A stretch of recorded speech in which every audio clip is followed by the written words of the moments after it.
ਤੇ ਟਰਨੀ ਟਿਕਣਾ ਜੀ ਗੱਲਬਾਤ ਤੇ ਸ਼ੁਰੂ ਕਰਾਂਗੇ। ਪਹਿਲੋਂ ਹਾਊ ਵਾਜ਼ ਦਿਸ ਈਅਰ 2023 ਕਿੱਦਾਂ ਰਿਹਾ ਜੀ? ਕਿੱਦਾਂ ਦਾ ਐਕਸਪੀਰੀਅੰਸਿਸ ਕਿੱਦਾਂ ਦੇ ਜਿਹੜੇ ਰਹੇ ਇਮੀਗ੍ਰੇਸ਼ਨ ਦੇ ਮਾਮਲੇ ਵਿੱਚ? ਕਿੱਦਾਂ ਆਪਾਂ ਜੇ ਰੈਪ ਅਪ ਕਰਨਾ ਹੋਵੇ ਕੀ ਕਿੰਨੇ ਆ?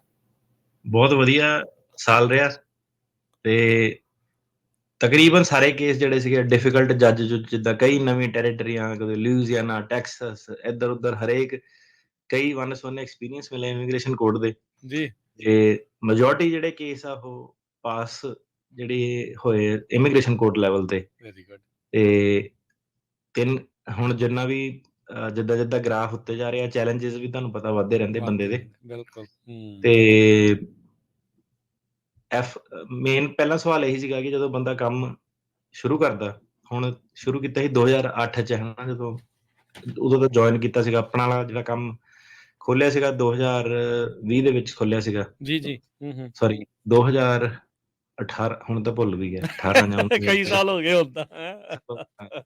ਛੱਡੋ ਕੀ ਤੇ ਤਰੀਕਾ ਜ਼ਿਆਦਾ ਉਹਦਾ। ਤੱਕ ਕੁਐਸਚਨ ਆਪ ਨੂੰ ਬੰਦੇ ਨੂੰ ਰਹਿੰਦਾ ਕਿ ਬੰਦਾ ਹੁਣ ਅੱਗੇ ਹੋਰ 15-20 ਸਾਲ ਕੰਮ ਕਿੱਦਾਂ ਕਰੂਗਾ ਹਨਾ। ਕੰਮ ਤਾਂ ਹੁਣ ਬੇਅੰਤੀ ਆ, ਜਿੰਨਾ ਮਤਲਬ ਲੋਕਾਂ ਨੇ ਆਈ ਜਾਣਾ, ਜੱਜ ਵੀ ਕੋਰਟ ਵੀ ਨਵੇਂ ਨਵੇਂ ਖੁੱਲੀ ਜਾਂਦੇ ਆ। ਸਭ ਤੋਂ ਪਹਿਲਾਂ ਮੇਨ ਸਵਾਲ ਇਹ ਸੀਗਾ ਆਪਣੇ ਲਈ ਕਿ ਯਾਰ ਕੀ ਬੰਦੇ ਦੀ ਮੋਟੀਵੇਸ਼ਨ ਰਹਿੰਦੀ ਆ, ਕਿ ਕੰਮ ਕਿਉਂ ਕਰਦਾ ਬੰਦਾ।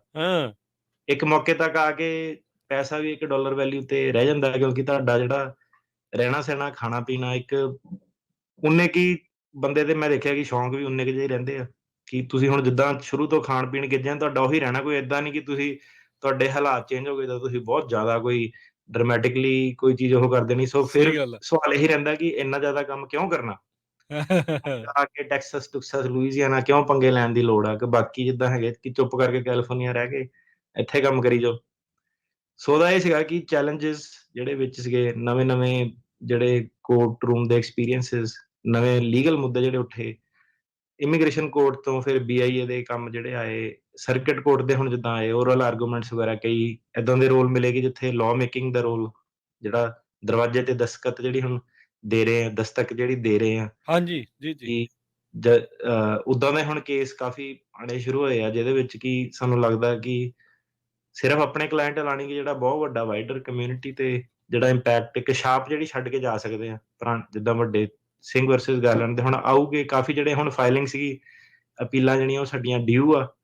ਤੇ ਇਹ ਜਿਹੜੀ ਕਾਫੀ ਐਕਸਾਈਟਮੈਂਟ ਜਿਹੜੀ ਰਹੀ ਕਿ ਨਾ ਸਿਰਫ ਕੰਮ ਵਧਿਆ ਬਲਕਿ ਜਿਹੜੀ ਟੈਕਨੀਕੈਲਿਟੀ ਸੀਗੀ ਉਹ ਵੀ, ਟੈਕਨੀਕਲ ਕੇਸਿਸ ਵੀ ਵਧੇ, ਹਰਾਈਜ਼ਨ ਆਪਣਾ ਵੀ ਬਰੋਡ ਹੋਇਆ। ਕਾਫੀ ਜਿਹੜੇ ਏਰੀਏ ਸੀਗੇ ਅਨਟੱਚਡ ਜਿੱਦਾਂ ਏਰੀਏ ਸੀਗੇ ਕਿ ਇਨਵੈਸਟਮੈਂਟ ਬੇਸ ਦੇ ਥਰੂ ਅਸਾਲਮ ਵਾਲੇ ਦਾ ਨੂੰ ਪੱਕਾ ਕਰਾਉਣਾ, ਉਦਾਂ ਦੇ ਜਿਹੜੇ ਏਰੀਏ ਸੀਗੇ ਉਹ ਏਰੀਏ ਦੇ ਵਿੱਚ ਗਏ, ਜਿਹੜੇ ਕਿ ਜੱਜਾਂ ਨਾਲ ਵੀ ਕਈ ਵਾਰੀ ਕਹਿੰਦੇ ਕਿ ਆਪਾਂ ਦੇਖੇ ਨਹੀਂ, ਜਾਂ ਸਰਕਾਰੀ ਵਕੀਲ ਤਾਂ ਕਹਿੰਦਾ ਮੈਨੂੰ ਪਤਾ ਹੀ ਨਹੀਂ ਨਾ ਕਿ ਤੁਸੀਂ ਕੀ ਗੱਲ ਕਰੀ ਜਾਂਦੇ ਆ।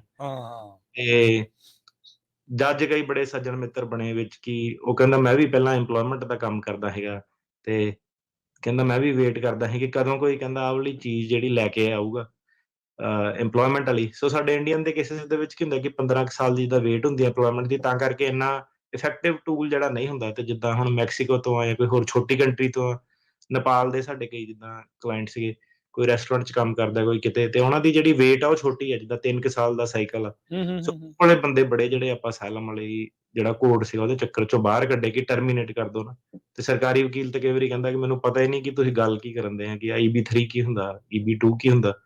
ਸੋ ਏਦਾਂ ਦੀਆਂ ਨਵੀਆਂ ਨਵੀਆਂ ਚੀਜ਼ਾਂ। ਸੇਮ ਥਿੰਗ ਜਿਹੜੀ ਫੈਮਿਲੀ ਬੇਸਡ ਵਾਲੇ ਸੀਗੇ ਉਹਦੇ ਵੱਲ ਵਲੇਵੇਂ, ਜਿਹੜੇ ਡੀਪੋਟੇਸ਼ਨ ਲੱਗੀ ਆ, ਹੁਣ ਵਿਆਹ ਹੋ ਗਿਆ, ਕਿਸੇ ਦਾ ਡਿਵੋਰਸ ਹੋ ਗਿਆ, ਉਹਦਾ ਜਿਹੜੀ ਇੰਟਰੈਕਸ਼ਨ ਕਿੱਦਾਂ ਹੁੰਦੀ ਆ ਇਮੀਗ੍ਰੇਸ਼ਨ ਕੋਰਟ ਦੇ ਵਿੱਚ, ਕਿੱਦਾਂ ਉਹ ਕੇਸ ਜਿਹੜੇ ਚੱਲਦੇ ਆ, ਵੇਵਰ ਕਿਹੜੀ ਆ, ਕਿੱਦਾਂ ਕਿੰਨੀ ਤਰ੍ਹਾਂ ਦੇ ਆ।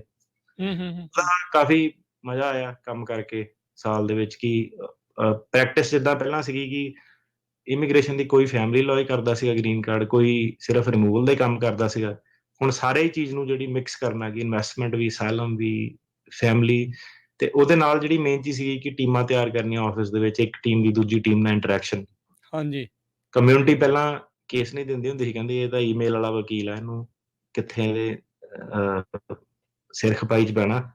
ਤੇ ਹੁਣ ਉਹੀ ਕਮਿਊਨਿਟੀ ਹੈ ਕਿ ਅਪਡੇਟ ਮਿਲ ਜਾਂਦੇ ਆ ਈਮੇਲ ਤੇ। ਉਹ ਕਨਵੀਨੀਅੰਟ ਕਰਤਾ ਸਾਰਿਆਂ ਲਈ ਕਿ ਦੂਰੋਂ ਹੀ ਬੈਠਾ ਬੰਦਾ, ਸ਼ਿਕਾਗੋ ਤੋਂ ਬੈਠਾ ਸਾਨੂੰ ਹਾਇਰ ਕਰ ਸਕਦਾ, ਆਉਣ ਦੀ ਲੋੜ ਨਹੀਂ। ਵੈਬਐਕਸ ਨੇ ਸਾਡੀ ਕਾਫੀ ਹੈਲਪ ਉਸ ਚੀਜ਼ ਦੇ ਵਿੱਚ ਕੀਤੀ। ਸੋ ਓਵਰਆਲ ਬੈਸਟ ਈਅਰ ਰਿਹਾ ਜਿੰਨੇ ਵੀ ਮੇਰੇ ਅੱਜ ਤੱਕ ਦੇ ਕਰੀਅਰ, ਜਿੰਨਾ ਵੀ ਤੁਸੀਂ ਲਾ ਲਓ 2008 ਤੋਂ ਲੈ ਕੇ ਹੁਣ ਤੱਕ ਜਿੰਨੇ ਵੀ ਸਾਲ ਬਣਦੇ ਆ, ਸੋ ਬਹੁਤ ਵਧੀਆ ਜਿਹੜਾ ਸਾਲ ਸੀਗਾ, ਮਜ਼ਾ ਆਇਆ ਕੰਮ ਕਰਕੇ ਸਾਰਾ। ਬਹੁਤ ਤਰ੍ਹਾਂ ਦੇ ਲੋਕ ਮਿਲੇ, ਕਈ ਕਈ ਖੱਟੇ ਮਿੱਠੇ ਐਕਸਪੀਰੀਅੰਸ ਹੋਏ, ਬਿਲਕੁਲ। ਮਿੱਠੇ-ਮਿੱਠੇ ਹੋਏ ਆ ਅਜੇ ਤੱਕ ਤਾਂ। ਚਲੋ ਠੀਕ ਆ, ਮਿੱਠੇ ਵਧੀਆ ਖੱਟੇ ਲੱਗਦੇ ਆ।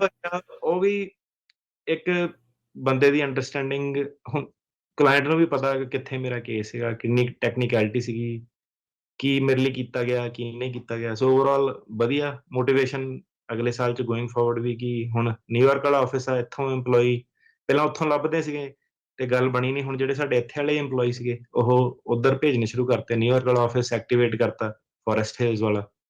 ਠੀਕ ਹੈ। ਤੇ ਉੱਥੇ ਜਿਹੜਾ ਸੀਗਾ ਕੰਮਕਾਰ ਸ਼ੁਰੂ ਹੋ ਗਿਆ। ਜਿਹੜਾ ਆਹ ਵਾਲਾ ਆਪਣਾ ਆਫਿਸ ਹੈ, ਇਹਦੀ ਤਾਂ ਆਪਾਂ ਪੂਰੇ ਸਾਲ ਗੱਲ ਕਰਦੇ ਰਹੇ। ਜੀ। ਬੇ ਏਰੀਆ ਵਾਲੀ, ਇੱਥੇ ਹੁਣ ਆਪਾਂ ਜਿਹੜਾ ਸਾਡਾ ਇਹ ਆਖਰੀ ਮਹੀਨਾ ਸਾਡੇ ਐਗਜ਼ਿਸਟਿੰਗ ਆਫਿਸ ਦੇ ਵਿੱਚ, ਜਨਵਰੀ 31 ਤੋਂ ਪਹਿਲਾਂ ਆਪਾਂ ਆਪਣੇ ਨਵੇਂ ਵਾਲੇ ਆਫਿਸ ਮੂਵ ਕਰ ਜਾਣਾ। ਇਹਨਾਂ ਨੂੰ ਨੋਟਿਸ ਦੇ ਦਿੱਤਾ। ਉਹ ਆਫਿਸ ਨੂੰ ਵੀ ਬਹੁਤ ਜ਼ਿਆਦਾ ਜਿਹੜਾ ਸੀਗਾ ਟਾਈਮ ਲੱਗ ਗਿਆ। ਤੇ ਹੁਣ ਉਹ ਜਿਹੜਾ ਪਹਿਲਾ ਵਾਲਾ ਮਹੀਨਾ, ਇਹਦੇ ਵਿੱਚ ਸਾਡਾ ਮੂਵਿੰਗ ਪ੍ਰੋਸੈਸ ਰਹੂਗਾ। ਤੇ ਇਹਦੀ ਜਿਹੜੀ ਨਵਾਂ ਵਾਲੀ ਸਾਡੀ ਲੋਕੇਸ਼ਨ ਆ, ਜਿਹਨਾਂ ਨੂੰ ਪਤਾ ਬੇ ਏਰੀਆ ਦਾ, ਉਹਨਾਂ ਨੂੰ ਪਤਾ ਹੋਣਾ ਕਿ ਸੈਂਟੈਨਾ ਰੋ ਕਿੱਥੇ ਆ। ਬਿਲਕੁਲ ਉਹਦੇ ਲਾਗੇ ਹੀ, ਜਿਹੜਾ ਆਪਣਾ ਮਾਲ ਦੇ ਮੂਹਰੇ, ਸੈਂਟੈਨਾ ਰੋ ਤੋਂ 2 ਬਲਾਕ ਛੱਡ ਕੇ, ਤੇ ਉੱਥੇ ਸਾਡਾ ਆਫਿਸ ਆ।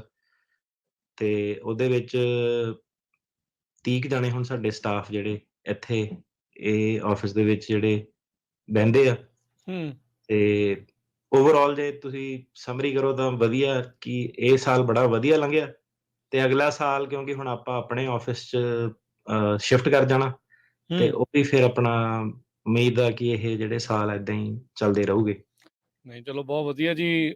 ਵਧੀਆ ਆ, ਸ਼ੁਭ ਇਛਾਵਾਂ ਆ ਅਗਲੇ ਸਾਲ ਦੇ ਲਈ। ਨਵੀਂ ਲੋਕੇਸ਼ਨ ਆ, ਨਵਾਂ ਥਾਂ ਦੇ ਉੱਤੇ ਆ, ਟੀਮ ਵੱਡੀ ਹੋ ਰਹੀ ਆ ਤੇ ਸਟਰੋਂਗ ਹੋ ਰਹੀ ਆ। ਸੋ ਬਹੁਤ ਵਧੀਆ ਆ। ਤੇ ਬਾਕੀ ਕਮਿਊਨਿਟੀ ਵੀ ਵੱਧ ਤੋਂ ਵੱਧ ਨਾਲ ਜੁੜ ਕੇ ਜਿਹੜੀ ਉਹ ਚੱਲੇ ਤੇ ਸਹੀ ਚੀਜ਼ਾਂ ਜਿਹੜੀਆਂ ਹੋਣ, ਲੋਕਾਂ ਦੀ ਮਦਦ ਜਿਹੜੀ ਹੋ ਰਹੀ ਆ। ਬਾਕੀ ਤੁਸੀਂ ਪਿਛਲੇ ਤਕਰੀਬਨ ਹੁਣ ਆਪਾਂ 3-4 ਸਾਲ ਤੋਂ 4 ਸਾਲ ਹੋ ਚੱਲੇ ਆ। 4 ਸਾਲ ਹੋ ਚੱਲੇ, ਹਾਂਜੀ। ਹਾਂਜੀ, ਦੇਖ ਲਓ, ਪਤਾ ਨਹੀਂ ਲੱਗਾ ਹਨਾ ਵੀ ਕਿਸ ਟਾਈਮ ਦੇ ਉੱਤੇ 2020 'ਚ ਮੈਨੂੰ ਲੱਗਦਾ ਆਪਾਂ ਸ਼ੁਰੂ ਕੀਤਾ ਸੀਗਾ। ਤੇ ਇਸ ਤਰੀਕੇ ਦੇ ਨਾਲ ਆਪਾਂ ਪਹੁੰਚ ਗਏ ਇੱਥੇ। ਤੇ ਬਹੁਤ ਲੋਕਾਂ ਦੀ ਮਦਦ ਹੋ ਰਹੀ ਆ। ਬਹੁਤ ਸਾਰੇ ਲੋਕਾਂ ਨੂੰ ਇਮੀਗ੍ਰੇਸ਼ਨ ਦੇ ਕਾਨੂੰਨਾਂ ਦਾ, ਉਹਨਾਂ ਦੀਆਂ ਜਿਹੜੇ ਕਹਿ ਲਓ ਵੀ ਗੁੰਝਲਦਾਰ ਚੀਜ਼ਾਂ ਹੁੰਦੀਆਂ, ਉਹਦਾ ਪਤਾ ਲੱਗ ਰਿਹਾ। ਤੁਸੀਂ ਐਵਰੀ ਸੈਟਰਡੇ ਵਿਦਆਊਟ ਨਾਗਾ ਅੱਜ ਤੱਕ ਜਿੰਨੇ ਵੀ ਹੋਏ ਆ, ਇੱਕ ਵੀ ਸੈਟਰਡੇ ਨਹੀਂ ਆ ਵੀ ਕਿਤੇ ਕੋਈ ਛੁੱਟੀ ਹੋਈ ਹੋਵੇ। ਤੁਸੀਂ ਹਮੇਸ਼ਾ ਹੀ ਪ੍ਰੋਗਰਾਮ ਜਿਹੜਾ ਉਹ ਕੀਤਾ ਆ, ਇਨਫੋਰਮੇਸ਼ਨ ਲੈ ਕੇ ਪਹੁੰਚੇ ਆ। ਇਸ ਦੇ ਲਈ ਅਸੀਂ ਤਹਿ ਦਿਲੋਂ ਤੁਹਾਡਾ ਧੰਨਵਾਦ ਕਰਦੇ ਹਾਂ ਸਾਰੇ ਜਾਣੇ ਵੀ। ਸ਼ੁਕਰੀਆ। ਤੇ ਇੱਦਾਂ ਹੀ ਸਾਥ ਜਿਹੜਾ ਉਹ ਬਣਿਆ ਰਹੇ ਤੇ ਆਪਾਂ ਵੱਧ ਤੋਂ ਵੱਧ ਇਨਫੋਰਮੇਸ਼ਨ ਲੋਕਾਂ ਤੱਕ ਪਹੁੰਚਾਉਂਦੇ ਰਹੀਏ।